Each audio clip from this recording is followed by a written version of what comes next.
शेतकरी मित्रांनो, कापूस या पिकामध्ये सगळ्यात मोठा चॅलेंज हे सध्या आता वीड नियंत्रण म्हणजे तण नियंत्रण हा खूप मोठा प्रश्न आता शेतकऱ्यांसमोर उभा राहिलेला दिसतो. कारण पावसाच्या पाण्यामुळे निंदणी करायला व तण नियंत्रण करायला सोड भेटत नाही आहे. अशा वेळेस शेतकऱ्यांनी करायचं काय? शेतकरी मित्रांनो, अशा वेळेस आपल्याला जर कापसाचं तण नियंत्रण करायचं असेल तर तुम्ही हिटवीड मॅक्स या तणनाशकाचा उपयोग तिथं करू शकता. हे तणनाशक अतिशय बेस्ट प्रकारे रिझल्ट देतं. हे तणनाशक तुम्हाला 2 पानाचं व लांब पानाचं तणाला नियंत्रित करताना दिसणार आहे.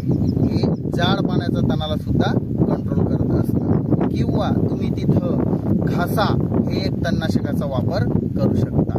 माहिती आवडली असेल तर हा व्हिडिओ नक्कीच गरजवंत शेतकऱ्यांपर्यंत फॉरवर्ड करा. तोपर्यंत धन्यवाद.